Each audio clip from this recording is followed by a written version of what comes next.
शिवशक्त्यायुक्तो यदि भवति शुद्धप्रभवितुं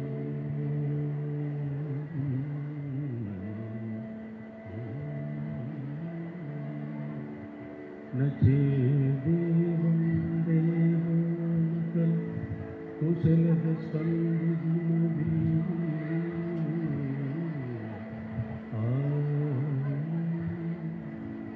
अतस्मात्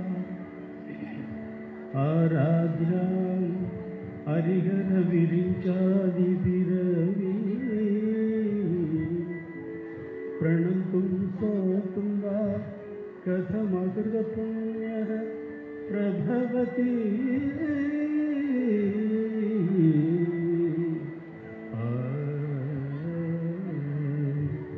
जननी जननी जगन्नी अगम्नी जननी जननी जगन्नी अगम्नी जगत्कारिणी परिपूरणिनी जगत्कारिणी परिपूरणिनी जगत्कारिणी परिपूरणिनी जननी जननी जगन्नी अगम्नी जननी जननी जननी जननी स्वर्णरेखयुडन् स्वयमागि वந்த लिङ्गरूपिणिये मूकाम्बिகையே स्वर्णरेखयुडन् स्वयमागि वந்த लिङ्गरूपिणिये मूकाम्बिகையே பல தோத்திரங்கள் தர்மசாஸ்திரங்கள் பணிந்தே துவதும் மணிநேத்திரங்கள் சக்தி பீடமும் நீ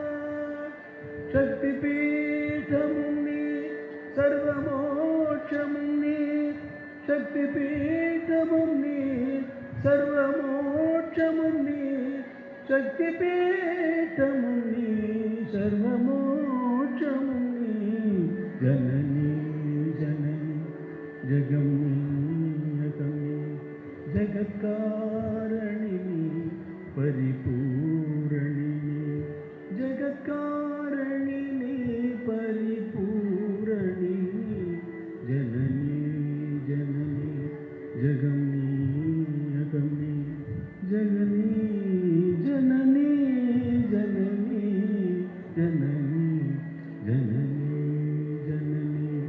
जगम्नी अगम्नी जननी जननी जगम्नी अगम्नी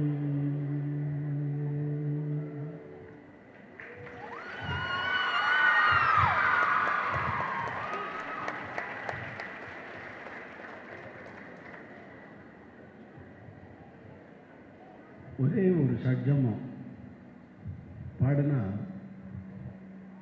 சுதி சுத்தமாக அழகாக அது உங்கள் ஒழுங்காக பாடினா அது எப்படி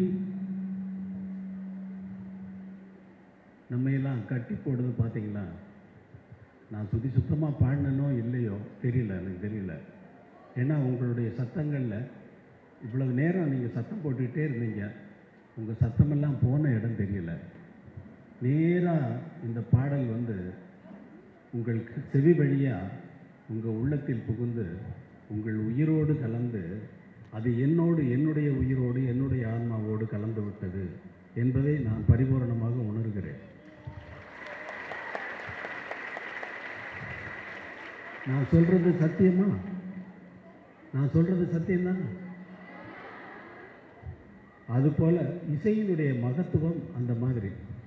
இந்த பாடல் நான் கம்போஸ் பண்ணுறதுக்கு முன்னாடி, வணக்கண்ணா வணக்கண்ணா, நீங்கள் இருக்கீங்க தெரியுது, அடிக்கடி ஞாபகப்படுத்துங்க. இந்த பாடல் இல்லாத பொழுது ஒன்று இருந்திருக்கு இல்லையா? இந்த பாடல் நான் உருவாக்குறதுக்கு முன்னாடி எப்படி வந்தது இந்த பாடல்? இப்போ மேடம் வந்து காற்றினிலே வரும் கீதம் என்று பாடினாங்க. அதுக்கு கம்போஸ் பண்ணி என்ன 60 வருஷத்துக்கு மேலே ஆயிருக்கும். எஸ்வி வெங்கட்ராமன் என்ற மாபெரும் இசை மேதை கம்போஸ் பண்ணார். அவர் வந்து என்னை வந்து ரொம்ப சின்ன வயசில் ரொம்ப பாராட்டின ஒரு மாபெரும் இசையமைப்பாளர். அந்த இசையின் மகத்துவம் இந்த பாடல் உருவாவதற்கு முன்னாடி இது எப்படி இருந்தது, எங்கே இருந்தது, எப்படி வந்தது தெரியாது. ஆனால் வந்துருச்சு, பாடல் வந்துருச்சுன்னா எப்படி இந்த முழு வடிவத்தோடு எப்படி வருது? ஏதோ ஒரு ஃப்ராக்ஷன் ஆஃப் செகண்டில் வந்து எனக்கு டியூன் வருதுன்னா அது எங்கேருந்து வருது, எப்படி வருது அப்படிங்கிறது யாருக்குமே தெரியாது, யாரும் சொல்ல முடியாத ஒரு விஷயமாக இருக்கிறது. ஏனென்றால் இந்த கற்பனை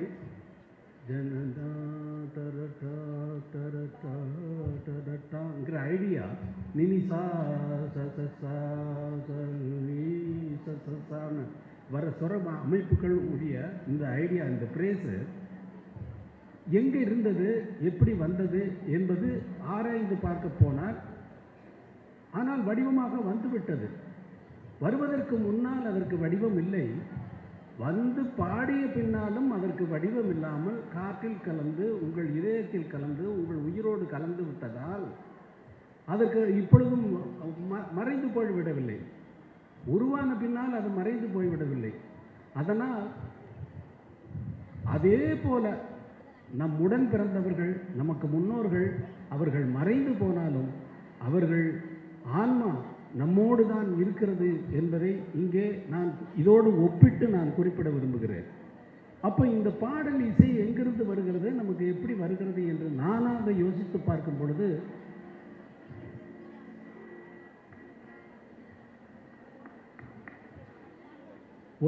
ஒரு திரைப்படத்தில் இதையே எனக்கு கேள்வியாக வந்தது. இந்த அம்பரம் இது கொஞ்சம் கட் பண்ணி வால்யூம் டவுன் பண்ணு. இதையே கேள்வியாக வைத்து நான் கேட்கிறேன், எங்கே இருந்தாய் இசையே, நீ எங்கே இருந்தாய் இசையே, உயிரிலா உணர்விலா மனதிலா மதியிலா எங்கிருந்தோ எனக்குள் வள்ளிட குறையா ஊற்றாய் சுரக்கிறாய், இதை அறியாதிருந்தாலும் எனக்குள் ஊற்ற அமுதாய் இனிக்கிறாய், எங்கே இருந்தாய் இசையே, நீ எங்கே இருந்தாய் இசையே. இந்த இசை காற்றில் வந்த உடனே காற்றோடு கலந்து மறைஞ்சு போயிடுது. அதனால் காற்றா உன்னுடைய உருவம், நீ ஒலியாய் ஒலிக்கிறாயே ஒலியா உன்னுடைய உருவம், காற்றில் கலப்பதால் நீ காற்றின் வடிவமா சொல், ஒலியாய் உதிப்பதால் நீ ஒலியின் உருவமா சொல், உருவம் ஏதும் இல்லாமல் உயிர்களை இழுப்பாயே, உலகின் உயிர்கள் உன்னிடத்தில் மனதை இழப்பாரே, இசையில் மயங்க உயிரேது, மழையில் விழையா பயிரேது, இது உனக்கும் எனக்கும் பூர்வ ஜென்ம பந்தம் தான், எங்கே இருந்தாய் இசையே,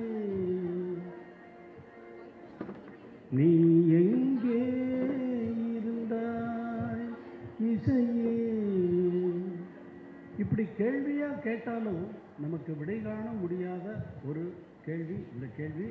இதுவும் இந்த கேள்வியும் கூட தீர்மானமான ஒரு முடிவை சொல்ல முடியாத ஒரு முடிவு. ஏனென்றால் எத்தனை கம்போசர்கள் இங்கே வந்து தோன்றியிருக்காங்க, எத்தனை நாயன்மார்கள் பாட்டாக பாடி பக்தி பரவசத்திலே பக்தியை பரப்பி இருக்கிறார்கள்.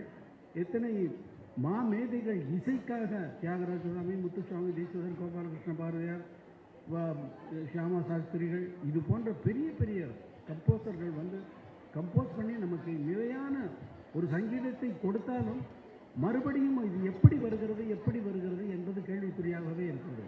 நீங்கள் இவ்வளவு பாடல்களுக்கு ஆடினீர்களே, இது பாடலை ஆடும்போது இது எப்படி போட்டாருன்னு யோசிச்சிருக்க மாட்டீங்களா? எப்படி இவருக்கு அந்த ஐடியா வந்தது? கொஞ்சம் மியூசிக் ரசனை உள்ளவங்க எப்படியாவது அந்த கேள்வியை கேட்காம இருக்க முடியாது இல்லையா? எப்படி வருதுன்னா எனக்கே தெரியல, எனக்கு தெரிஞ்சதுன்னு வச்சுக்கோங்க, இப்படித்தான் வருது அப்படின்னு தெரிஞ்சதுன்னா இசையமைக்கிறத விட்டுருவேன், நிறுத்துவேன். ஏன்னா எனக்கு மியூசிக் தெரிஞ்சு போச்சுன்னா என்ன பண்ணணும்? பேசாமல் வீட்டில் உட்காந்து நமக்கு மியூசிக் எல்லாம் நல்லா தெரிஞ்சு போச்சு, இனிமேல் நிம்மதியாக வாழ்க்கையை பேசாமல் கழிக்க வேண்டியதுதான் அப்படின்னு சொல்லி பேசாமல் வீட்டில் உட்காந்துருக்கணும். ஆனால் இன்னமும் நான் நேராக ஸ்டுடியோவிலேருந்து தான் அங்கே வரேன். சில உங்கள் காலேஜுக்கு கல்லூரிக்கு உங்களை எல்லாம் பார்ப்பதற்கு நேராக ஸ்டுடியோவில் வேலையை கொடுத்துட்டு நான் இங்கே வரேன். அப்போது இன்னும் இசையமைத்து கொண்டிருக்கிறேன் என்றால் எனக்கு இசை தெரியாததுனால தான் அதை ஒர்க் பண்ணி பண்ணிக்கிட்டே இருக்கேனே தவிர இசை தெரிஞ்சதுனால நான் பண்ணலை. ஏன்னா தெரிஞ்சதை யாராவது பண்ணுவாளா? தெரிஞ்சதை பண்ணக்கூடாது, பண்ணால் அதிலிருந்து கற்றுக்க முடியாது. தெரியாததை பண்ணால் தான் தப்பு வரும், அதிலிருந்து நம்ம கற்றுக்கிற முடியும். அதனால் இசை எனக்கு தெரியாது என்பதை சர்வ சத்தியமாக நான் சொல்லுகிறேன். நிஜமான சத்தியம். ஏன்னா சத்தியம் பேசுகிறப்ப கூட கை தட்ட மாட்டேங்கிறீங்களே. கை தட்ட கேட்க வேண்டாம். எல்லாம் பேச்சில் அப்படி எல்லாம் உள்ளே போயிட்டீங்க. எல்லாருமே என்னுடைய சப்ஜெக்டில் வந்துட்டீங்க. ஆனால் நம்ம பிறந்த இந்த நாடு எவ்வளவு பெருமை மிக்க நாடு, எவ்வளவு கர்வம் கொள்ளக்கூடிய நாடு. எங்கள் ஊரில் மாதிரி எந்த ஊரில் 63 நாயன்மார்கள் தோன்றினாங்க. கலைவாணி என்ன செல்வத்தை இங்கே கொடுத்துருக்கிறார்? என்ன செல்வம்? எத்தனை செல்வம்? 63 நாயன்மார்கள், 18 சித்தர்கள், 12 ஆழ்வார்கள், என்ன கொடுத்துக்கிட்டே இருக்கா. இந்த நாட்டை போல எந்த நாடு? இந்த நாட்டில், இந்த மண்ணில் நான் வெளிநாடு போயிட்டு திரும்பி வரும்பொழுது ஃப்ளைட்டில் வந்தேன்னா அந்த எல்லையை தொடுகின்ற நேரத்திலே எனக்கு வந்து ஒரு மேக்னட் ஃபோர்ஸ் மாதிரி உடம்பெல்லாம் ஒரு மாதிரி பண்ணும். மெட்ராஸில் வந்து ஃப்ளைட்டை விட்டு இறங்குனா காலடி எடுத்து கீழே வச்சா, அம்மா நீ உலகமெல்லாம் இருப்பதாக சொல்லுகிறார்களே, அங்கே எல்லாம் உன்னை நான் உணரவே இல்லையே, இங்கே எடுத்து வைத்த அந்த காலடியில் நீ இங்கே தானே இருக்கிற நீ அப்படி என்று நான் உணர்கிறேனே. அப்படி என்று எனக்கு அந்த வைப்ரேஷன் அப்படி கிடைக்கும். அந்த வைப்ரேஷன் எனக்கு அப்படி கிடைக்கும். அம்மா வந்து எனக்கு கொடுக்காத என்னுடைய இசையெல்லாம் என்னுடைய இசை என்று நினைக்காதீர்கள், சத்தியமாக. இல்லை என்றால் அதற்கு இவ்வளவு ஜீவன், இவ்வளவு உயிர், இவ்வளவு உங்களுடைய வியாதிகளை போக்கக்கூடியது, உங்களுடைய மனக்கவலையை போக்கக்கூடியது, இவ்வளவு சக்திகளையும் அடக்கி எப்படி ஒரு டியூன் வந்து உங்களை மாற்ற முடியும்? ஏதோ ஒரு கவலையில் இருக்கீங்க, ஏதோ ஒரு படம் தற்செயலாக ஒரு பாட்டை கேட்டால் மறுபடி கவனம் அங்கே போயிட்டு உங்கள் கவலையெல்லாம் தொடச்சி எடுத்த மாதிரி போயிடுதே. இது என்னால் நடக்கக்கூடியதா? சத்தியமாக இல்லை. இது என்னுடைய இசை அத்தனையும் மூகாம்பிகையினுடைய இசை, வேறு அதில் மாற்றமே கிடையாது. நான் அவள் கொடுக்கறது, அவள் கொடுத்தா தானம்மா தலை வேலை செய்யணும் இல்லையா? இந்த பிரேஸை பாடுறதுக்கு ஒரு ஐடியா கொடுத்தாங்கன்னா, இப்போ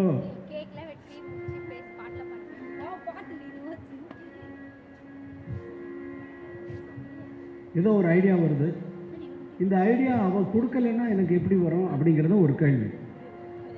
ராத்திரியில் பூத்திருக்கும் தாமரைதான் கண்ணும், ராஜசுகம் தேடி வர தூது விடும் கண்ணும், சேலை சோலையே பருவதும் தேடும் மாலையே பகலும் அழிடும் ராத்திரியில் பூத்து. இந்த ஐடியா எப்படி வருது? இந்த அம்சானந்தி ராகத்தில் எவ்வளவோ பேர் பாட்டு போட்டிருக்காங்க. பாவன குரு பவன குரு தேசமாசையேன்னு சம்பை வைத்தியநாத பாகவதர் கம்போஸ் பண்ண கீர்த்தனை. இந்த கீர்த்தனையையும் நான் சினிமாவில் யூஸ் பண்ணேன். இருந்தாலும் இந்த ராகத்தில் இப்படி ஒரு லலிதமான ஒரு ஒரு காதல் பாடல் எப்படி இதில் வர முடியும்?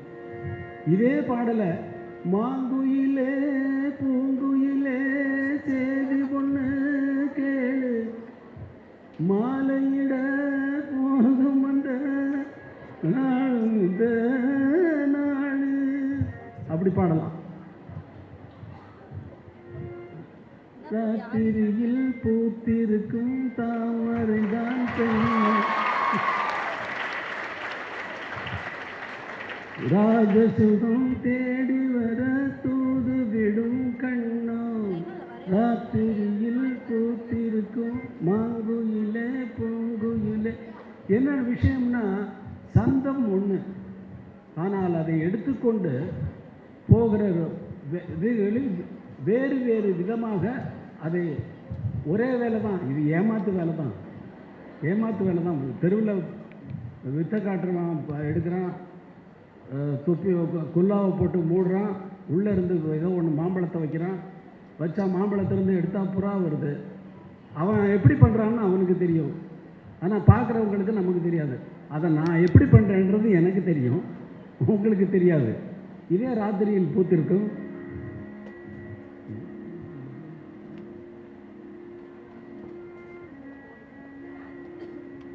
ஒரு பாட்டு புதுசாக ரெக்கார்ட் பண்ணேன், அந்த பாட்டு இன்னும் வெளிவரல.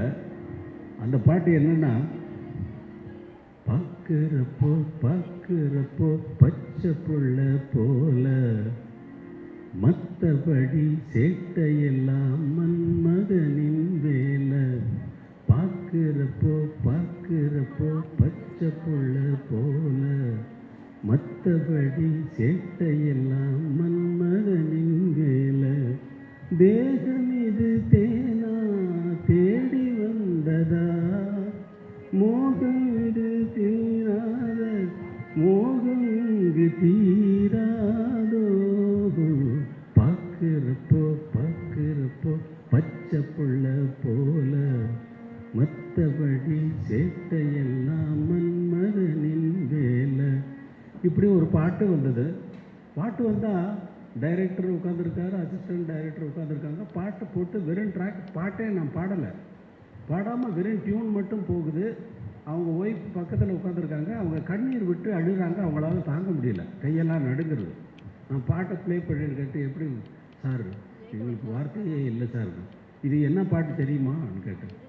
என்ன சார் நீங்கள் சொன்னால் தான் தெரியும். என்ன பாட்டை மாற்றி, அப்படின்னா பாட்டுன்னா இன்னொரு பாட்டை மாற்றி தான் போடணுமா என்ன? அப்படி இல்லை, அதில் என்ன விஷயம் அடங்கியிருக்குன்னா, ராத்திரியில் பூத்திருக்கும் தாமரை தான் கண்ணோ ராஜசுகம் தேடி வர தூது விடும் கண்ணோ. அப்படின்னா இது நம்புற மாதிரியா இருக்கு, நம்ப முடியல. இல்லை, அவ்வளவு விஷயங்கள் இந்த மியூசிக்கில் இருக்குது. இன்னும் எவ்வளவோ விஷயங்கள் இருக்குது. இது அத்தனையும் உங்களுக்கு நான் எடுத்து சொல்ல முடியாது. எடுத்து சொன்னால் கிளாஸ் நடத்துகிற மாதிரி ஆகிடும். உங்களுக்கு வகுப்பில் எவ்வளோ போர் அடிக்குது, வகுப்பில் போர் அடிக்குதா, இன்ட்ரெஸ்டிங்காக போகுதா? சரியா கேட்கல, வகுப்பில் போர் அடிக்கலையா? இப்போ நான் வகுப்பு நடத்துகிறேன்னா, வகுப்பாக நடத்துகிறேன் இல்லை, வேற என்ன ஆகும்?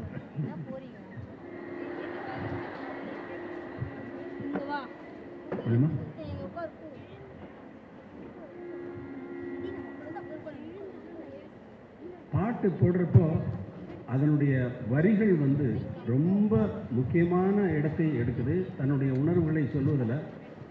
அதில் வந்து முக்கியமாக சொல்லணும்னா கவிஞர் அவர்களுக்கு கையெடுத்து கும்பிடணும். காலமெல்லாம் எவ்வளவு காலமானாலும் அழியாத பாடல்களை தந்து சென்றவர் கவிஞர் அவர்கள். கவிஞர் அவர் கடைசியாக எழுதின பாட்டு வந்து எனக்காகத்தான், எனக்காக இல்லை, அவர் கடைசியாக எழுதுகிறாருன்னு தெரியாமலேயே நான் கம்போஸ் பண்ணிய கண்ணே கலைமானே என்ற பாடலை பாலு மகேந்திராவின் படத்திற்காக, அதான் 3ஆம் பிறை, அதான் அப்போல்லாம் நீங்கள் பிறந்தப்பீங்களா என்னங்கிறதே சந்தேகம் இல்லையா? பாதி பேர் பிறந்திருக்க மாட்டீங்க. என்ன எல்லாம் அப்படி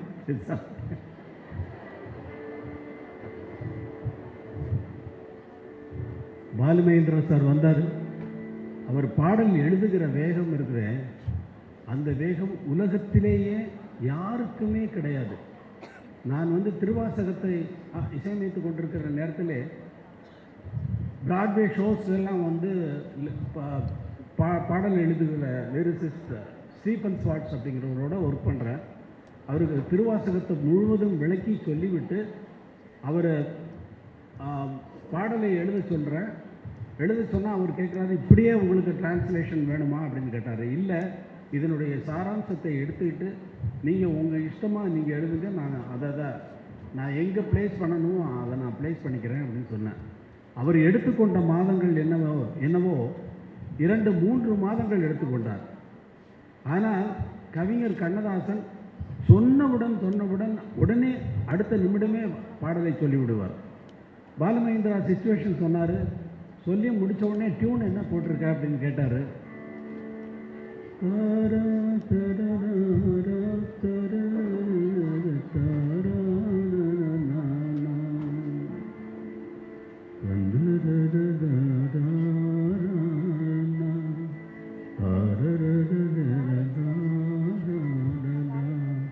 எப்படி ஒரு வாட்டி பாடு.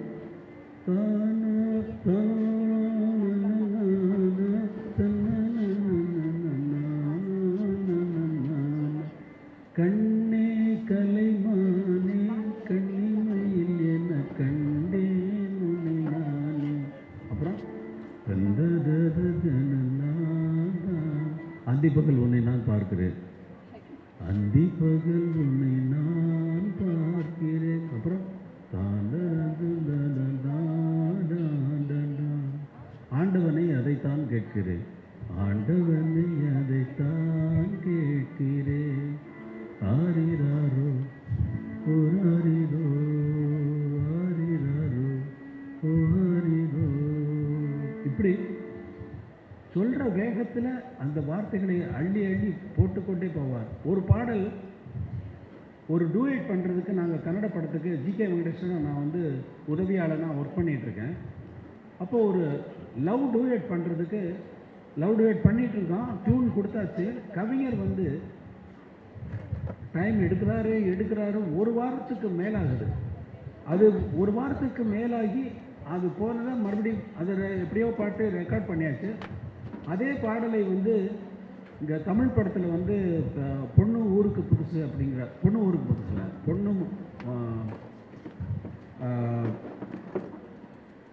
அருண் பிரசாத் மூவிஸ் பொண்ணுக்கு தங்க மனசு என்ற அந்த படத்தில் நாங்கள் கம்போஸ் பண்ணுறதுக்கு ஜிகேவி உட்காராது. ஜிகே வெங்கடேஷ் மியூசிக்கு ஒரு வாரமாக உட்காந்து ட்ரை பண்ணுறோம். டியூன் வரல. அவருக்கு டியூன் வரல. டைரக்டர் கேட்குறாரு, பி மாதவன், என்ன வெங்கடேஷ் இன்னும் டியூனே வரல அப்படின்னோடனே நான் வந்து ஞாபகப்படுத்துகிறேன் இந்த பாட்டு. ஆனால் அந்த டூயட் ஒன்று போட்டோம் அந்த கன்னடா, இது ரொம்ப நல்லா இருக்கும் அப்படின்னு சொல்லி சொன்னால் அவர் வந்து சரி அதை சொல்லு அப்படின்னு சொன்னால் பாட்டு ஓகே போச்சு. கவிஞர் பாட்டு எழுத வர்றாரு. கவிஞர் பாட்டு எழுத வந்த உடனே டியூனை சொல்லு அப்படின்னாரு. இந்த டியூன் ஆரம்பித்தா இடையில நிற்காது. ஒரு பிரேஸாக போச்சு இல்லையா. கண்ணே கலைமானே கன்னிமை இல்லைன்னா கண்டேன் உன்னை நானே, அந்திப்பகல் உன்னை நான் பார்க்கிறேன், ஆண்டவனை இதைத்தான் இந்த மாதிரி பிரேஸாக போகாது. அவர் டியூனை ஆரம்பிச்சதுலேருந்து முடிகிறது வரைக்கும் ஒரே போயிட்டே இருக்கும். எங்கேயுமே நிற்காது. அப்போது இது எப்படி எழுதுகிறாங்கன்னு பார்க்குறதுக்கு, ஏன்னா கன்னட கவிஞர் கஷ்டப்பட்டதை, இந்த பாட்டுக்கு எழுதுறதுக்கு கஷ்டப்பட்டதை நாங்கள் நேரடியாக பார்த்ததுனால கவிஞர் என்ன பண்ணுறாருன்னு பார்க்குறதுக்கு ரொம்ப ஆசையோடு நிற்கிறேன். நான் வந்த உடனே சிச்சுவேஷன் சொன்னார். சொன்ன உடனே இப்போ என்ன டியூன் போட்டிருக்கேன் பாடுறான்னு சொன்னார்.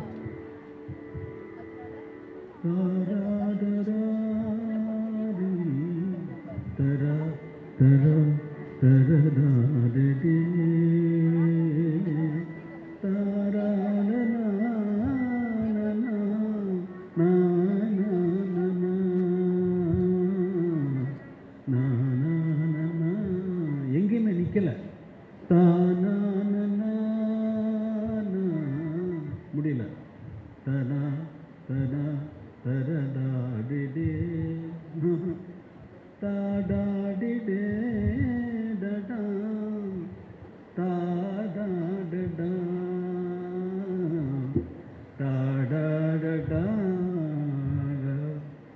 மெட்ராஸ்லேருந்து கிளம்புனா கன்னியாகுமரி இப்போ தான் வருது என்ன அந்த மாதிரி. அவர் என்ன அவருக்கு ஃப்ரேஸாக வராததுனால என்ன இன்னொரு வாட்டி பாடுனாரு.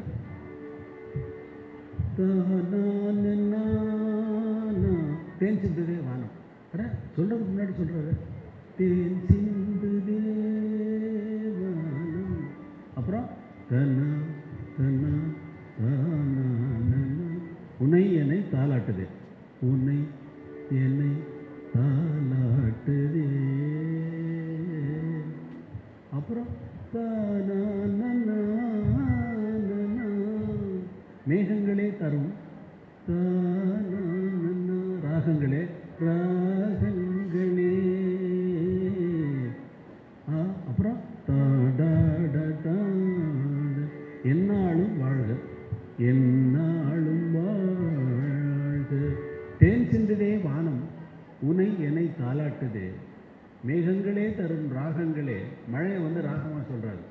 மேகங்களே தரும் ராகங்களே என்னாலும் வாழ்க அப்படின்னு சொல்லி முடிக்கிறார். ஸோ கவிஞர் மாதிரி அவ்வளவு துரிதமாகவே சொன்ன வேகத்தில் பாட்டு எழுதக்கூடிய கவிஞர்கள் உலகத்திலேயே எங்கேயுமே கிடையாது என்பது என்னுடைய அனுபவம். ஏனென்றால் தமிழ், மலையாளம், கன்னடம், தெலுங்கு, மராட்டி, ஹிந்தி, அதுக்கப்புறம் திருவாசகத்தில் ஸ்டீஃபன் ஸ்வாட்ஸோட அவர் பெரிய பிராட்வே அந்த பிராட்வே ஷோஸினுடைய பெரிய ரைட்டர், பிளே ரைட்டர். அவரோட கூட ஒர்க் பண்ணியாச்சு. நான் பார்த்துட்டேன், எல்லாத்தையும் பார்த்துட்டேன். சொன்ன உடனே வந்து பாட்டு கொடுக்குறது அவர் தான். ஆனால் அதுவும் நான் டியூன் எப்படி பாடுறேனோ அப்படியே இருக்கும். இப்போ பாருங்கள், அவர் எழுதின இன்னொரு பாடல் அது. இப்போ டியூன் பாடுறப்ப இந்த போர்ஷனுடைய ஆக்டிவேஷன் வந்து நிறையா இருக்காது. இந்த டியூனில் நான் சொல்கிறேன், இந்த டியூனில் இல்லை, எல்லா டியூன்லையுமே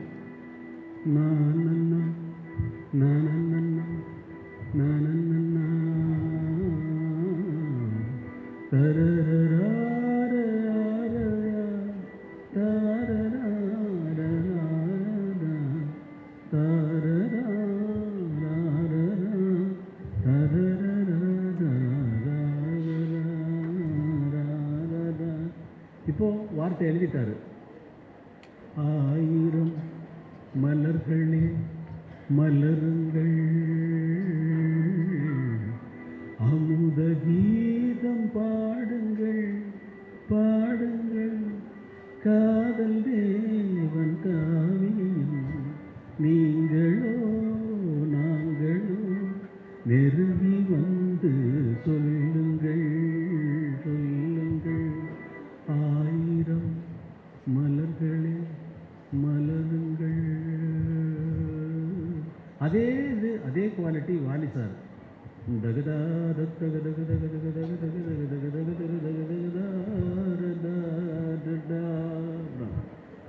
விளையோசை கலகல கலகன கவிதைகள் படிக்குது, கொழு கொழு தென்றல் காற்றும் வீசுது. விளையோசை கல்லகல கல அப்படி இல்லை, வரல.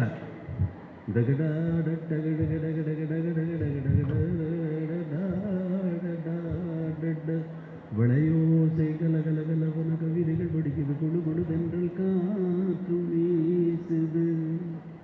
அப்படி இவ்வளவு திறமையானவர்களையெல்லாம் கொண்டிருக்கிறது இந்த தமிழகம்.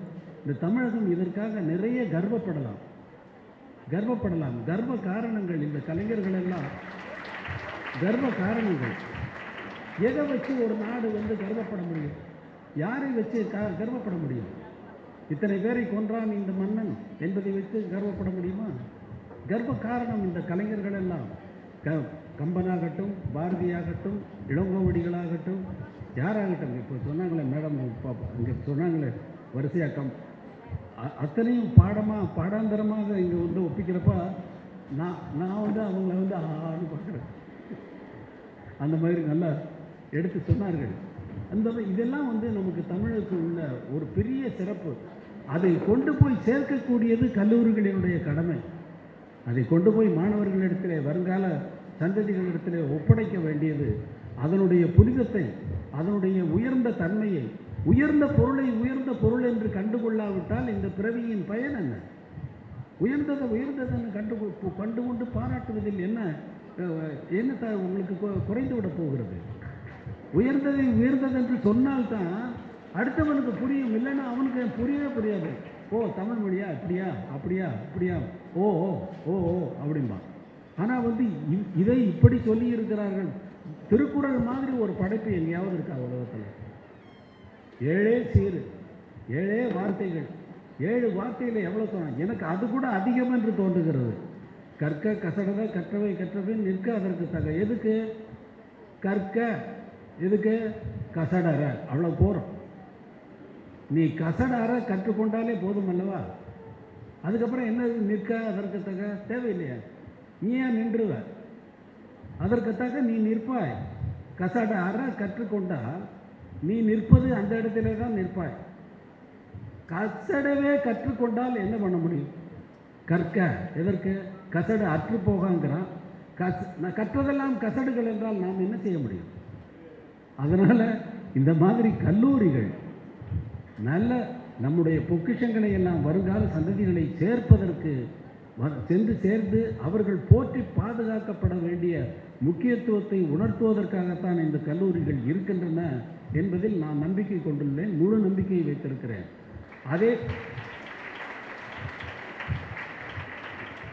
அதே போல 30 வருடங்கள் 40 வருடங்களுக்கு முன்னால் போட்ட டியூனெல்லாம் இதுவரைக்கும் இந்த பாடல்களையெல்லாம் நீங்கள் பாடிக்கொண்டு இருக்கிறீர்கள் என்றால் அது தலைமுறையாக காக்கப்பட வேண்டியது உங்கள் கையில் தான் இருக்கிறது.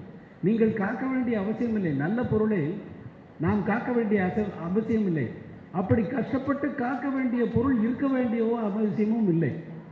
இப்போது நம்ம கஷ்டப்பட்டால் திருக்குறளையெல்லாம் காப்பாற்றிட்டு இருக்கோம் இல்லை. அதனுடைய தன்மை அதுவே நிலைத்து நிற்கக்கூடிய ஒரு தன்மையை உள்ளடக்கி நிற்பதால் நிலைத்து நிற்கின்றது. அதை போல என்னுடைய பாடல்களும் நிலைத்து நிற்கக்கூடிய தன்மைகளை உடையது. அது உங்களை சேர்த்தடைந்தது. வருங்கால சந்ததியர்களுக்கு அது போய் சேரும். அவர்களுடைய துக்கங்களையும் துயரங்களையும் கஷ்டங்களையும் மாற்றி தரும். அவர்களுக்கு ஆன்ம திருப்தியை அளிக்கும். என்னென்ன வேண்டுமோ அதையெல்லாம் அளிக்கக்கூடிய சக்தி படைத்தவை இந்த இசையும் தமிழ் மொழியும். அதில் தோன்றிய அத்துணை உயர்ந்த பாடல்கள் உயர்ந்தவைகள் என்று கண்டுகொள்வது உங்களுக்கு முக்கியமான கடமைகளில் ஒன்று. உயர்ந்த பொருளை அடையாளம் கண்டுகொள்ள தவறிவிடாதீர்கள் மாணவிகளே.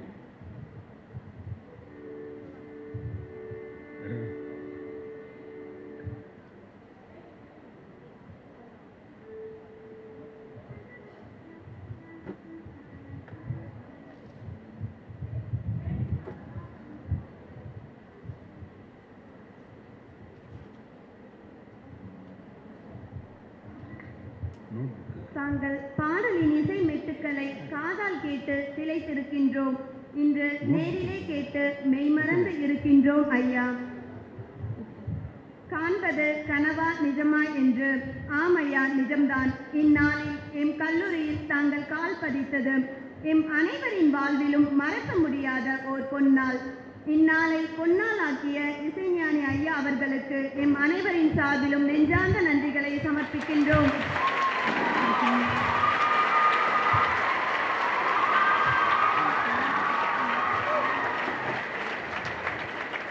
மாணவிகளின் கேள்வி நேரம்.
வணக்கம் ஐயா.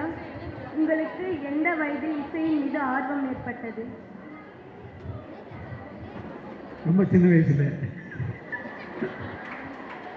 இசை, ஆமாம், ரொம்ப சின்ன வயசுலேயே வந்தது. அது வந்து எப்படி இந்த வயசு தான் பர்டிகுலராக இப்போ தான் இசை ஆர்வம் வந்தது அப்படின்னு சொல்ல முடியாத, அது அப்படியே வந்தது. ஆனால் சரியாக விவரம் தெரிஞ்சு இப்போ திரும்பி பார்த்தோம்னா, லைஃப் திரும்பி பார்த்தா 14 வயதுலேருந்து மிகவும் சீரியஸாக, ரொம்ப சீரியஸாக, ரொம்ப உக்கிரமாக அதிலிருந்து ரொம்ப வைராக்கியத்தோட இசையில் ஈடுபட்டேன் 14 வயது.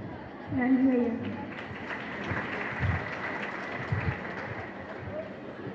வணக்கம் ஐயா.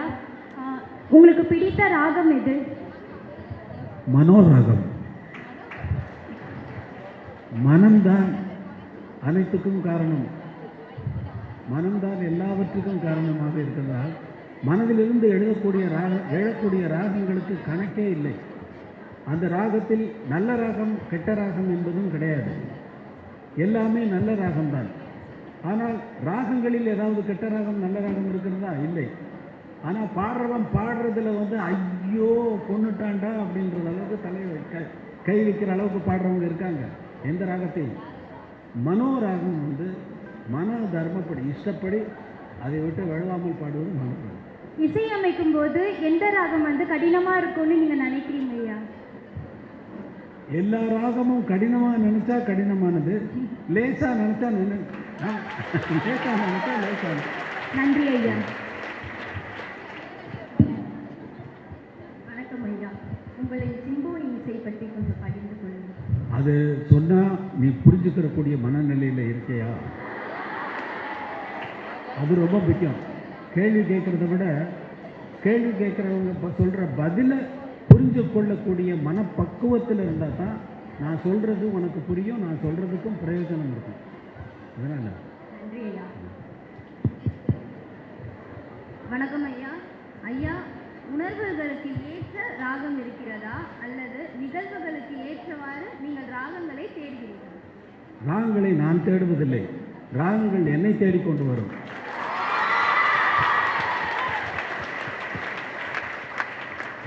காரணம் என்னவென்றால் நான் உணர்விலேயே நிற்பவன், உணர்பவன்.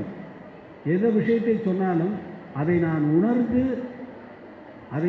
அந்த உணர்வுக்குள் மூழ்கி போகும் பொழுது அதற்குரிய ராகம் தன்னாலேயே எனக்கு வந்துவிடும். என் முன்னாலே வந்து என்னை எடுத்துக்கொள் என்று நிற்கும். என்னமோ நிறைய ராகங்கள் வந்து அதிலிருந்து நான் தேர்ந்தெடுப்பதைப் போல அல்ல, ஒன்றே ஒன்று வரும், அது நன்றாக வரும்.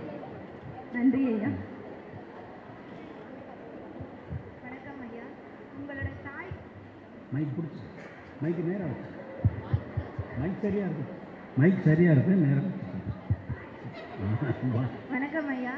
உங்க தாயிடம் உங்களுக்கு மிகவும் பிடித்த பண்புன்னா எது சொல்வீங்க? தாயா? அம்மாவா? அந்த அம்மாவை போல உலகத்திலே அம்மாவே கிடையவே கிடையாது.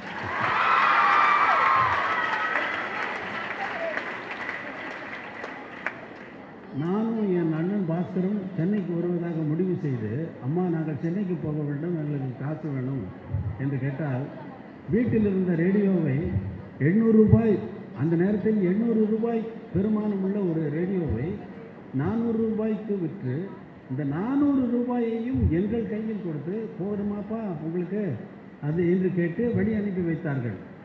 அந்த தாய் வீட்டு செலவுக்குப்பா நான் 200 ரூபாய் வச்சுக்கிறேன், உங்களுக்கு 200 ரூபாய் கொடுத்தா போதுமாப்பா என்று கேட்டிருக்கலாம் அல்லவா? கேட்கவில்லை. இந்த பசங்க எப்படிப்பட்ட கேட்கவில்லை. ஆனால் இந்த பசங்க எப்படிப்பட்டவனுங்க?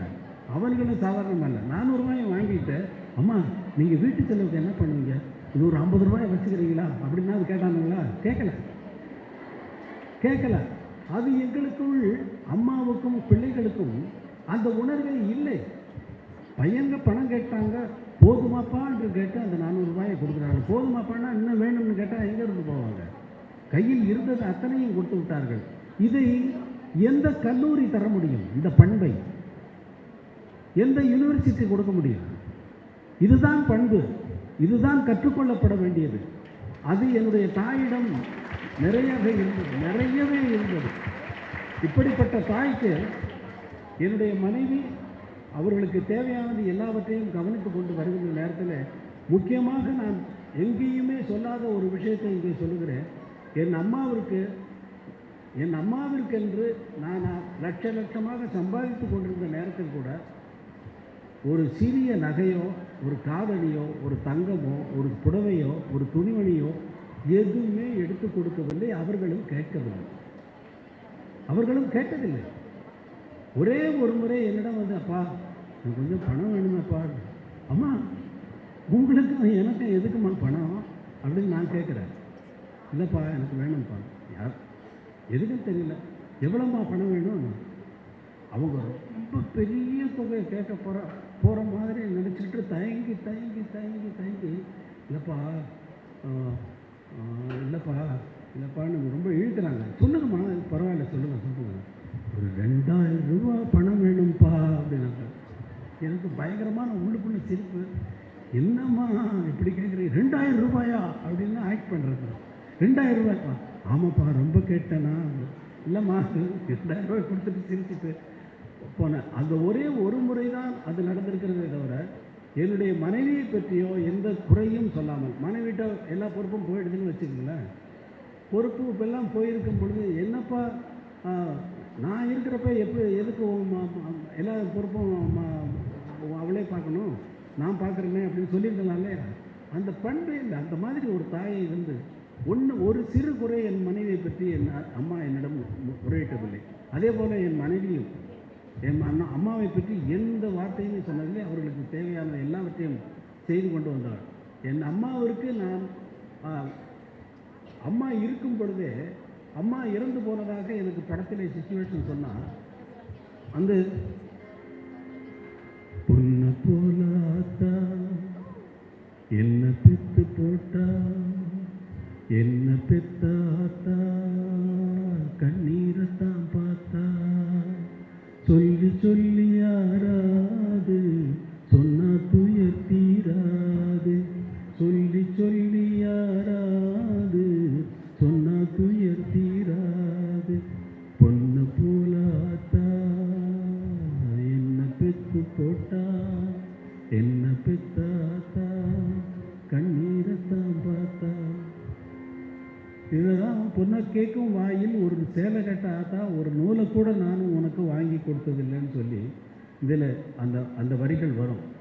அது அவங்க இருக்கும் பொழுதே இந்த பாடலை ரெக்கார்ட் செய்து அவர்களுக்கு அம்மா அங்கே வாங்க அப்படின்னு சொல்லி பாட்டை போட்டு காட்டுறேன். பாட்டை கேட்டுட்டு என்னப்பா அப்படின்னாங்க. இல்லைம்மா படத்தில் சிச்சுவேஷன் அந்த மாதிரி அப்படின்னா கண்ணில் தண்ணியாக கொட்டுது அம்மாவுடைய பாட்டு கேட்டு. அந்த மாதிரியான ஒரு தாய் உலகத்தில் எங்கேயும் பார்க்க முடியாதுமா. எனக்கு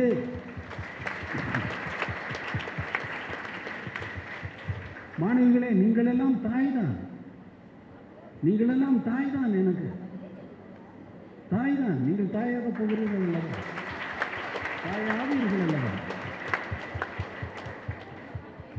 இதுலேருந்தே தெரியுது நீங்கள் உங்கள் அம்மாவை எவ்வளோ லவ் பண்ணுறீங்கன்ட்டு. அப்புறம் எங்களுடைய மாணவிகள் கரையாட்டமானாங்களே, அது எப்படி இருந்தது? எவ்வளோ கைத்தட்டினாங்க. அதுக்கு தான் கைத்தட்டு ஜாஸ்தியாக இருந்தது. அதில் இருந்தே தெரிஞ்சுக்கணும்.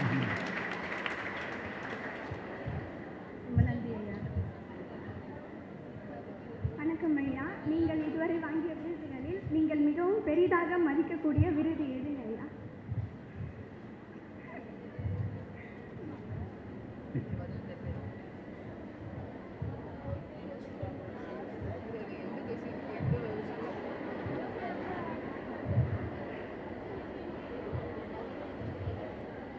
எனக்கு விருது அவசியமா?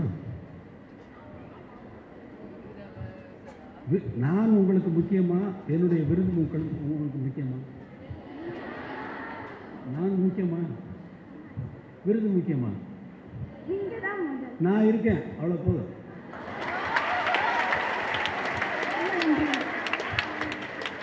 வணக்கம் ஐயா. மேலை நாட்டு இசை மேதைகளில் தங்களை மிகவும் கவர்ந்தவர் யார்? மிகவும் அடிப்படையான நல்ல கேள்வியை கேட்ட நீ. மிகவும் கவர்ந்தவர் பாக், ஜேஎஸ் பாக்னு 16th செஞ்சுரியில் இருந்த கம்போசர் அவர். அதற்கு முன்னா இசை என்பது ஒன்று உருவாகி கொண்டிருந்த நேரத்தில் அதனுடைய கூறுகள் இப்படித்தான் இருக்க வேண்டும். ஒரு நோட்டிற்கும் இந்த நோட்டிற்கும், ஒரு சுரத்திற்கும் இன்னொரு சுரத்திற்கும் இந்த பகை சுரங்கள், நட்பு சுரங்கள் என்றெல்லாம் இருக்கிறதல்லவா, அதையெல்லாம் கரெக்டாக வந்து ஒரு ஃபார்மேட்டில் கொண்டு வந்து இசை இலக்கணங்களை வகுத்தவர்களிலே முதன்மையானவர் ஜேஎஸ் பாக். அதுக்கு முன்னாடி விவால்டி என்று பல கம்போசர்கள் இருந்திருக்கிறார்கள். அவர்களையெல்லாம் பின்பற்றி பாக் வந்ததிலிருந்து தான் ஒரு பயங்கரம் பெரிய ஒரு மாற்றமே இசை உலகில் வந்தது. கிளாசிக்கல் மியூசிக்கில் 16th செஞ்சுரியிலிருந்து அதுக்கப்புறம் தான் மொசார்ட், பீத்தோவன் எல்லாம். பின்னால் வந்த கம்போசர்கள் எல்லாவற்றிலும் எல்லாருக்கும் ஏதாவது ஒரு சின்ன ஃப்ரேஸாவது, சின்ன எலிமெண்ட்டாவது பாக்கினுடைய இசையிலிருந்து வந்துவிடும். ஏதாவது ஒரு ஃப்ரேஸ் அவருடைய எலிமெண்ட்ஸ் இல்லாமல் பின்னாடி வந்த கம்போசர்கள் யாருமே கம்போஸ் பண்ணலை.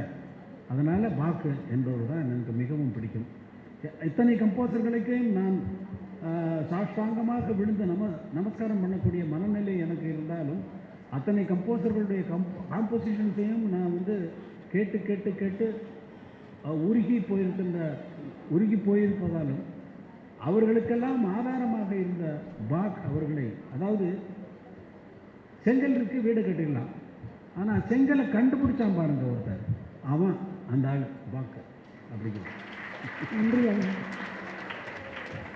வணக்கம் ஐயா. மேற்கு தொடர்ச்சி மலை என்றால் உங்கள் நினைவுக்கு வருவது? மேற்கு தொடர்ச்சி மலை தான்.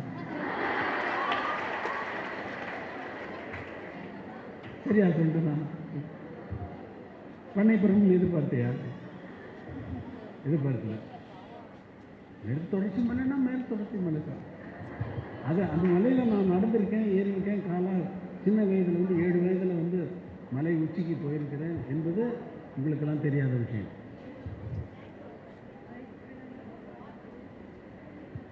அதை பற்றி தான் உங்களோட அனுபவம் பற்றி அதை பற்றி அனுபவம் சொல்ல. நீ மத்தியானத்துக்கு மேலே ஃப்ரீயாக இருக்கியா? ஸ்டுடியோ வந்துடு. அது அவ்வளோ ரொம்ப பெரிய கதை அது. அதை பற்றி அந்த காற்றும், அந்த நீரும், அந்த ஊற்றினுடைய சுவையும், அந்த ஊற்றிலிருந்து வரக்கூடிய நீரின் சுவையும், அது வேற மனம். அது ஒரு வள்ளுவர் சொன்ன மாதிரி இருவேறு உலகத்தை இயல்பு என்ற மாதிரி, அது வேறு உலகம், இது வேறு உலகம். நன்றி ஐயா. வணக்கம் ஐயா. எழுத்தாளர் ஜெயகாந்தன் அவர்களுடனான உங்களுடைய அனுபவங்கள் என்ன? அதை எங்கள் கூட பகிர்ந்துக்கிறீங்க ஐயா. ஐயோ, ஜெயகாந்தன் வந்து எங்களுக்கெல்லாம் ஹீரோ. ஜெயகாந்தனும் சரி,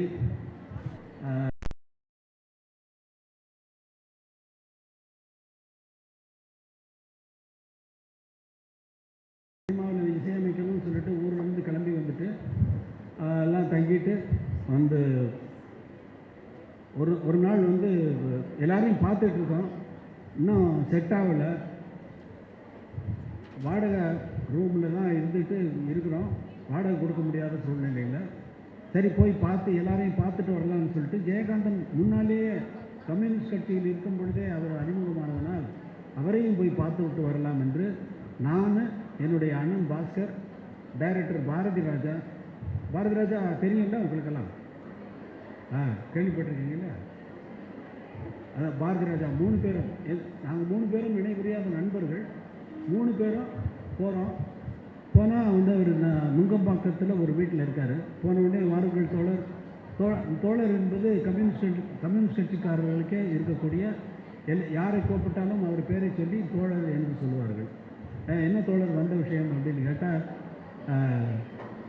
நாங்கள் சும்மா பேச்சுக்கு தோழர், நாங்கள் அண்ணனுடைய குழுவை விட்டு நாங்கள் வந்துட்டோம், உங்களை நம்பித்தான் வந்தோம் தோழரே அப்படின்னு சொல்கிறோம். அவர் கொஞ்ச நேரம் அமைதியாகிட்டார். ஒன்றுமே பேசலை. ரொம்ப சைலண்ட்டாக போகுது. சைலண்ட்டாக போயிட்டே இருக்கு. என்ன ஒன்றுமே பேசலேன்னு, என்னை கேட்காமல், என்னுடைய அனுமதி இல்லாமல் என்னை நீங்கள் எப்படி நம்பி வரலாம் என்று கேட்குறேன். எங்களுக்கு அடைச்சி போச்சுன்னா பலாருன்னு அரையிற மாதிரி கேட்குறாரு இவர். என்னையா அவர் என்ன அப்புறம் பார்த்துட்டு ரொம்ப நேரம் ஒரு இறுக்கமான சூழ்நிலை, யாருக்கும் எதுவும் பேச வரவில்லை. வெளியே வந்தால் பாஸ்கரும் பாரதி ராஜாவும் விழுந்து சிரிக்கிறார்கள். என்னையா இவன் கம்யூனிஸ்ட்டு, உலகத்துக்கெல்லாம் கம்யூனிஸ்ட் தத்துவத்தை பற்றி, தொழிலாளித்துவது, ஏகாதிபத்தியம் அது இதுன்னு பேசுகிறான். இங்கே வந்தால் உங்களை நம்பி தான் வந்தவங்க ஒரு பேச்சுக்கு சொன்னால், அப்படியா தோழர்களே, பரவாயில்லையே, நான் முயற்சி செய்வோம் என்று ஒரு ஆறுதலுக்காகவாவது ஒரு வார்த்தை சொல்ல மாட்டானா அந்த ஆள்? அப்படின்னா நான் மட்டும் சொன்னேன், பாருங்க, ஏய் நீ எல்லாம் தப்பு, நீங்கள் உங்களை நம்ப வேண்டும் என்று சொன்னால் பார்த்தியா, நீங்கள் என்னை நம்பி என்னுடைய அனுமதி இல்லாமல் எப்படி, அவருடைய அனுமதி இல்லாமல் எப்படி அவரை நம்புறது? நீங்கள் உங்களை நம்ப வேண்டும் என்று சொன்னால் பார்த்தியா, அதுதான் ஜெயகாந்தன் என்று சொல்லி அவரை என்னுடைய குருவாக ஏற்றுக்கொண்டேன். பிற்காலத்தில் நண்பர்களாக ஆகிவிட்டோம் என்றாலும் அப்பொழுது இந்த நிகழ்வு அப்பொழுது நடந்தது. நன்றி ஐயா. வணக்கம் ஐயா. நீங்கள் திரைத்துறைக்கு வருவதற்கு முன் அமைத்த முதல் டியூன் எது? முதல் டியூன் நிறையா போட்டு சிசி இது நல்லா இல்லைன்னு தூக்கி போட்டாலும் கிட்டக்கமாக இருக்குது. ஆனால் குறிப்பிட்டு சொல்லுகிற மாதிரி என்னுடைய 1960 17வது வயது நடந்து கொண்டிருக்கிறது. அப்பொழுது எங்கள் பெரிய அண்ணன் பாவலர் வரதராஜன் என்றால் எங்களுக்கெல்லாம் பயம். அவர் தான் பாடுவார், நாங்கள் ஹார்மோனியம் வாசிப்போம். அந்த நேரத்தில் தஞ்சாவூர் ஜில்லாவிலே வேதாரண்யம் பகுதியிலே எங்களுடைய கச்சேரி ஒரு வார காலம் இருந்தது. திடீரென்று பாரத பிரதமர் நேரு மறைந்து விட்டதால் நிகழ்ச்சியை ரத்து செய்ய வேண்டிய ஒரு சூழ்நிலை வந்த பொழுது அன்றைய நாள் கவிஞர் கண்ணதாசன் எழுதிய ஒரு அகவல் தினத்தந்தியிலே பிரசுரித்திருந்தார்கள். இரங்கல் அஞ்சலி பாடல், நேருவுக்கு எழுதிய இரங்கல் பாடலை பிரசுரித்திருந்தார்கள். அதை நான் கட்சி ஆஃபீஸில் உட்காந்துட்டு நான் டியூன் போட்டுட்ருந்தேன். டியூன் போட்டதை அண்ணா கேட்டுட்டாங்க. அண்ணா என்ன பண்ணாங்க, கம்யூனிஸ்ட் கட்சி அந்த தலைவர்களை கூப்பிட்டு, இதை ஏன் நிகழ்ச்சியை ரத்து செய்கிறீர்கள், நேருவுக்கு அஞ்சலி செய்யும் பொருட்டு இந்த நிகழ்ச்சியை மாற்றிவிடலாம் என்று அவர்கள் தலைவர்களிடம் பேசிய பொழுது, அதே போல் நேருவுக்கு அஞ்சலி செய்யும் பொருட்டு கம்யூனிஸ்ட் கட்சி கூட்டம் நடக்கிறது, அதில் பாவலர் வரதராஜன் கட்சி நடக்கிறது என்று விளம்பரம் செய்து விட்டார்கள். அன்றைய தினம் மேடையில் ஏறி உட்கார்ந்துட்டு அஞ்சலி செய்யும் பொருட்டு முதல் கொடி வணக்கம் பாடுவார்கள். அண்ணன் பாடி முடித்தவுடன் என்னை பார்த்து, நேருவுக்கு அஞ்சலி செய்யும் பொருட்டு கவிஞர் கண்ணதாசன் அவர்கள் எழுதிய பாடலை நீங்கள் இப்பொழுது கேட்கலாம் என்று என்னை கையை காட்டி விட்டாங்க. நான் கம்போஸ் பண்ணது இவர் எப்போ கேட்டாருன்னு சொல்லி எனக்கு தெரியல. ஆனால் அந்த பாடல் தான் நான் முதல் கம்போஸ் பண்ணிய கவிஞர் கண்ணதாசன் அவர்கள் பாடல். சீரிய நெற்றி எங்கே, உன் சிவந்த நல் இதழ்கள் எங்கே என்ற அந்த பாடல். சீரிய நெற்றி எங்கே, சிவந்த நல் இதழ்கள் எங்கே, கூறிய விழிகள் எங்கே, குறுநகை போனதெங்கே, நேரிய பார்வை எங்கே, நிமிர்ந்த நன்னடைதான் எங்கே, நிலமெல்லாம் வணங்கும் தோற்றம் நெருப்பினில் வீழ்ந்ததெங்கே, அம்மம்மா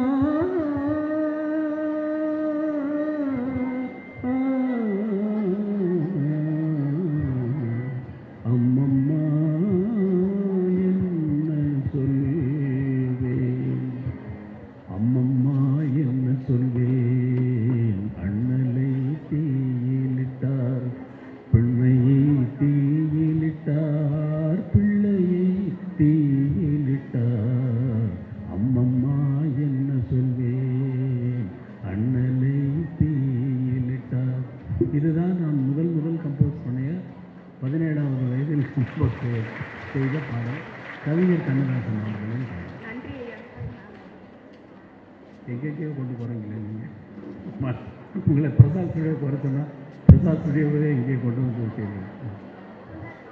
உங்கள் குழந்தைக்கு என்ன பாட்டு பாடுங்க? குழந்தைக்கு முதல்ல என்ன பாட்டு பாடுங்க? குழந்தைக்காக பாடின பாட்டில் கண்மணி தென்றல் என்னிடம் வந்து கதை ஒன்று சொன்னதடி, கதை ஒன்று சொன்னதடி, அது என்னிடம் சொன்னதை உன்னிடம் சொல்லிட இதயம் துடித்ததடி. நான் குழந்தைக்கு பாடின பாட்டு, ஆனால் அந்த குழந்தைக்கு புரியுமாங்கிறது கேள்வி. குழந்தைக்கு தான் பாடணும்னா உனக்கு புரிஞ்சுதா? புரியுது.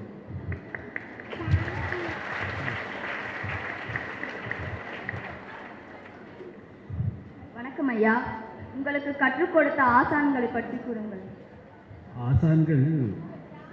ஆசான்கள் ஒரு இடத்தில் இருந்துதான் கற்றுக் கொடுக்க வேண்டும் என்பது அவசியமே இல்லை. ஆசான்கள் எங்கெங்கோ இருப்பார்கள். அவர்கள் சொல்வதெல்லாம் நமக்கு வந்து சேர்ந்து விடும். அது கற்றுக் கொடுத்த ஆசான்கள் என்று சொன்னார்கள். என்ன கற்றுக் கொடுத்தீர்கள் என்று கேட்டாயா? நான் கற்றுக்கொண்டால் தானே அவர்கள் கற்றுக் கொடுத்ததுக்கு அர்த்தம். நான் கற்றுக்கிறதே இல்லைன்னா எனக்கு இசையே தெரியாதுன்னு நான் சொல்லிட்டு இருக்கேன். அப்போ நான் கற்றுக்கிறதே இல்லைன்னு தானே அர்த்தமாகுது. அவங்க சொல்லி கொடுத்தாங்க, ஆனால் நான் கற்றுக்கல. நான் என்ன பண்ணேன்? நன்றி ஐயா. ஓ, கற்றுக்கொள்ளாமல் போனதற்கு நன்றி சொல்லி சொல்லுகிறாயா? வணக்கம் ஐயா, இசையமைப்பின் போது தங்களுக்கு ஏற்பட்ட சுவாரஸ்யமான அனுபவங்களை எங்களிடம் பகிர்ந்து கொள்ளுங்கள். இசையமைப்பின் போது தங்களுக்கு ஏற்பட்ட சுவாரஸ்யமான அனுபவங்களை பகிர்ந்து கொள்ளுங்கள். ஒவ்வொன்றும் சுவாரஸ்யம் தான். ஒவ்வொரு பாட்டும் காமெடி தான். அவர் ஒரு சிச்சுவேஷன் சொல்லுவார், போவார், அதெல்லாம் பலது நடக்கும். காமெடியானது என்ன என்று சொல்லுவது?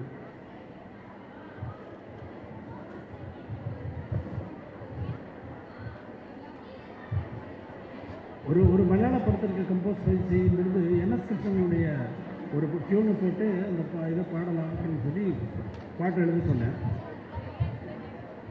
அது மியூசிக்கலாக காமெடியாக இருக்கும். உங்களுக்கு காமெடியாக இருக்குமா இல்லையான்றது எனக்கு தெரியாது. என்எஸ்கேனுடைய டியூன் என்னென்னா, தந்தான தந்தான தந்தான தந்தான தந்தான தந்தான தான, அவர் வில்லுப்பாட்டுக்கு பாடுற டியூன் இது. தரதந்தான தந்தான தந்தான தந்தான தந்தான தந்தான தான என்று டியூன் கொடுக்குறார். அதுக்கு கவிஞர் எழுதுறாரு, மண்டைக்கொரு கோல் உண்டட சண்டைக்கொரு கொட்டுண்டட சொல்லிப்படி தள்ளிப்படி தாளம் அப்படின்னு எழுதுறாரு. இவர் எழுதின உடனே இந்த டியூன் வந்து எனக்கு சரியாக போகலையே. சத்ய நம்பிக்காடை என்ற டைரக்டர் சார், இது இந்த டியூன் வேறு மாற்றிடலாமா? என்ன மாற்றலாம் அப்படின்னோடனே, இது இந்த டியூனுக்கு மண்டைக்கொரு கோல் உண்டட சென்னைக்கு கொண்டட சொல்லிப்படி தள்ளிப்படி தாளம்னு போகுது. மாற்றிடலாம் சத்யன்னு. சார் மாற்றுங்க. மண்டைக்கொரு கோல் உண்டட சண்டைக்கொரு கொட்டுண்டட சொல்லிப்படி தள்ளிப்படி தாளம். அரே, இப்படி பண்ண முடியுமா? இப்படியும் பண்ணலாம். மண்டைக்கொரு கோல் உண்டட சண்டைக்கொரு கொட்டுண்டட சொல்லிப்படி தள்ளிப்படி தாளம் அப்படியும் பாடலாம். அரே, 1000 தாமரை முட்டுகளே அப்படி பாடுறீங்களே என்ன? அது 1000 தாமரை முட்டுகள். எதுவோ அது அந்த தாளத்தில் இருக்கு என்பது அர்த்தம். இந்த மாதிரி காமெடி பார்த்தீங்களா? உங்களுக்கு காமெடியாக இல்லை, அது எனக்கு தெரியும். நீ இதுக்கெல்லாம் சிரிக்க மாட்டேங்கணும், ஏன்னா மியூசிக்கெல்லாம் இருக்குது. நன்றி ஐயா.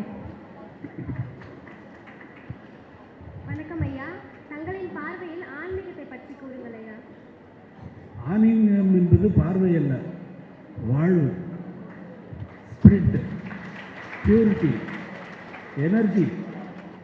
Not negative energy, positive energy. நன்றி ஐயா.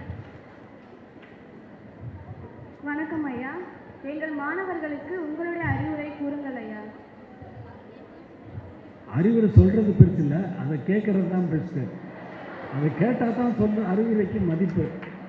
நீங்கள் கேட்பீங்களா கேட்க மாட்டீங்களாங்கிறது எனக்கு தெரியாது. அதனால் நான் என்ன அறிவுரை? செல்போன் எல்லாம் தூக்கி எறிவீங்களா? அப்போ என்ன அறிவுரை சொல்கிறது உங்களுக்கு? செல்போன் எல்லாம் தூக்கி எறிங்க, அதுதான் என்னுடைய அறிவுரை. என்னுடைய சாங்கை கேட்கறதுக்கு மட்டும் நீ தனியாக ஒரு இது நிறையா இருக்க, சாங் நோட் பண்ணுறதுக்கு அது இருக்க, நிறையா கேட்கலாம். நினைச்ச நேரத்துக்கு கேளு, மனசுக்குள்ளேயே ஓட்டு. அப்போ மனசு வந்து ரொம்ப சுத்தமாகிடும். இப்போ பாரு, நீ பாடணுங்கிற அவசியம் இல்லை.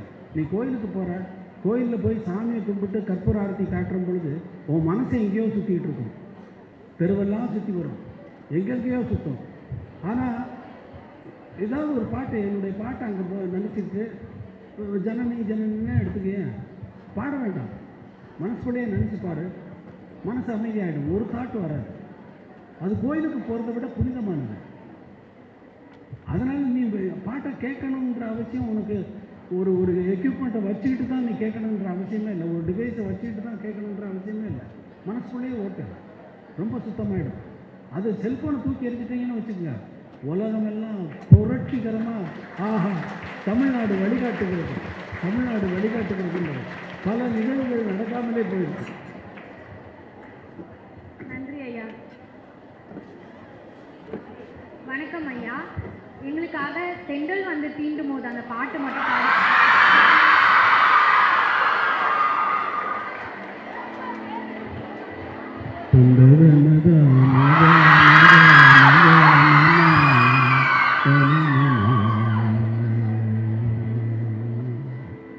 தென்றல் வந்து தீண்டும் போது என்ன வண்ணமோ மனசில, திங்கள் வந்து காயும் போது என்ன வண்ணமோ நினப்பில, வந்து வந்து போகுதம்மா எண்ணமெல்லாம் வண்ணமம்மா, எண்ணங்களுக்கு ஏற்றபடி வண்ணமெல்லாம் மாறுமம்மா, உண்மையம்மா உள்ளது நான் சொன்னேன் பொன்னம்மா சின்ன கண்ணே, தென்றல் வந்து தீண்டும் போது என்ன வண்ணமோ மனசில. மிக்க நன்றி ஐயா. ஈரம் விழுந்தாலே உனக்கு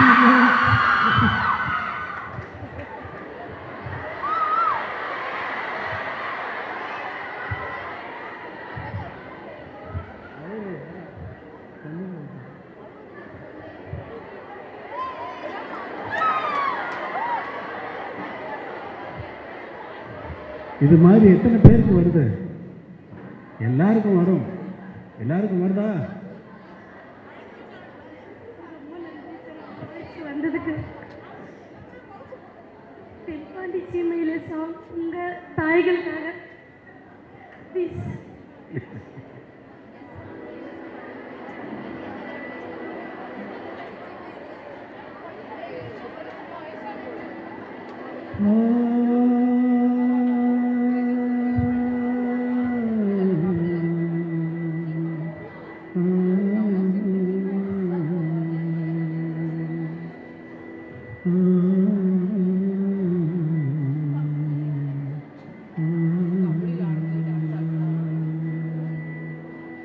தென்பாண்டி சீமையிலே தேரோடும் நீரிலே மான் போல வந்தவனே யாரடிச்சாரோ யாரடிச்சாரோ யாரடிச்சாரோ,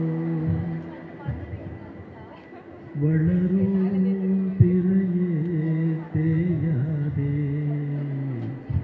இனியும் அழுது தேவாதே, அழுதா மனசு தாங்காதே, அழுதா மனசு தாங்காதே, தென்பாண்டி சீமையிலே தேரோடும் நீரிலே மான் போல வந்தவனே யாரடிச்சாரோ யாரடிச்சாரோ யாரடிச்சாரோ. இதுவே இப்போ வெளிநாட்டுக்கு போய் கச்சேரி பண்ணோன்னா 7 கடல் கடந்து இங்கு வந்து வாழ்பவரே என்னாலும் உமக்கெனவே இசை தொடுப்பேனே இசை தொடுப்பேனே. அவங்களுக்கு மட்டும் இல்லை, என்னாலும் உமக்கெனவே இசை தொடுப்பேனே இசை தொகுப்பேனே எங்கோர் மண்ணில் பிறந்தாலும் எங்கோர் மண்ணில் வாழ்ந்தாலும் இணைப்பதது உயிரின் மேலாம் இசைதானே. உன் வாழ்வில் சில நொடிகள் என் வாழ்வில் சில நொடிகள் என்னாலும் நினைவில் நிற்கும் என்னொடிதானே என்னொடிதானே என்னொடிதானே என்னொடிதானே.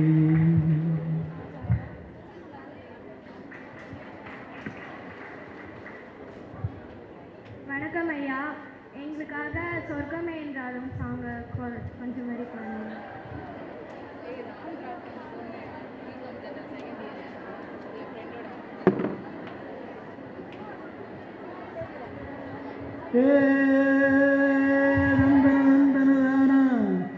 சொர்க்கமே என்றாலும் அது நம்மூரை போல வருமா, அது என் நாடு என்றாலும் அது நம் நாட்டு கீழாகுமா. பல தேசம் முழுதும் பேசும் மொழிகள் தமிழ் போல் இனித்திடுமா. சொர்க்கமே என்றாலும் அது நூறு போல வருமா. நன்றியா. நன்றி.